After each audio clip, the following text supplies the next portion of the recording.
যাদের ফটোশপ নাই, ফটোশপ ছাড়াও অনলাইন থেকে ফটোপিয়ার মাধ্যমে যে কোনো ছবি এডিট করা যায়।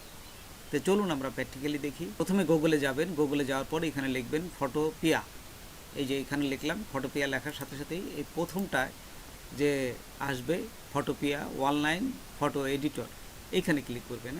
আচ্ছা, ক্লিক করার সাথে সাথে এখানে দেখবেন যে বিভিন্ন অপশনগুলো আসবে। এখান থেকে নিউ প্রজেক্ট, যেহেতু আমরা নতুন করব সেই জন্য নিউ প্রজেক্টে ক্লিক করবেন। নিউ প্রজেক্টে ক্লিক করার পর এখানে এইভাবে আসবে। এখান থেকে দেখুন আমি একটা পাসপোর্ট সাইজের ছবি সাইজ দিচ্ছি 1.4 এবং হাইট হচ্ছে 1.8 এবং ডিপিআই হবে 300 ডিপিআই এবং হোয়াইট ব্যাকগ্রাউন্ড।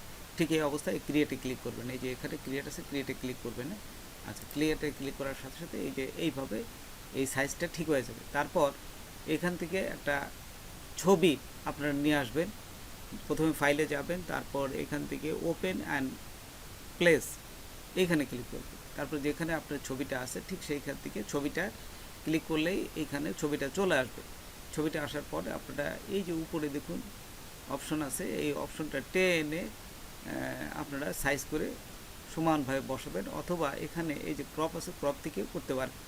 আবার এটা কিন্তু আপনার ব্যাকগ্রাউন্ডটা রিমুভ করতে পারবেন। আমি যেহেতু ব্যাকগ্রাউন্ড রিমুভ করবো না সেই জন্য এখানে এইভাবে থাকবে। ব্যাকগ্রাউন্ড রিমুভ সিলেক্ট করতে গেলে এখানে এই যে সিলেক্ট অপশনে এসে এই বিজি আছে, এখান থেকে করা যায়। তারপর এখানে দেখুন বিভিন্ন সাইজের আপনারা এই যে 1:1 যে সাইজে দিতে চান সেটা এখান থেকে সিলেক্ট করে নেবেন।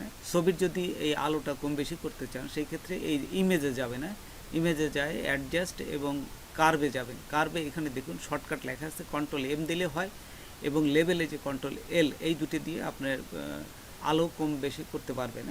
আচ্ছা, তা আমি এই যে কন্ট্রোল-M দিলাম, দেওয়ার পর এখানে এইভাবে আসবে। এখান থেকে আপনারা জাস্ট এই যে উপর নিচে করলেই দেখুন আলো কম বেশি হচ্ছে। ঠিক এই অবস্থায় ওকেতে ক্লিক করবেন। আচ্ছা, ওকেতে ক্লিক করার সাথে সাথে এটা অ্যাডজাস্ট হয়ে গেল। ছবিটা কিভাবে সেভ করবেন দেখুন, এখান থেকে এই যে ফাইলে যাবেন, তারপর এক্সপোর্ট অ্যাজ, তারপর এখান থেকে আপনার যে ফরম্যাটে নেবেন সেটা নেবেন। আমি জেপিইজি নেব। এই যে এখান থেকে এই জেপিইজিটা আমি সিলেক্ট করলাম।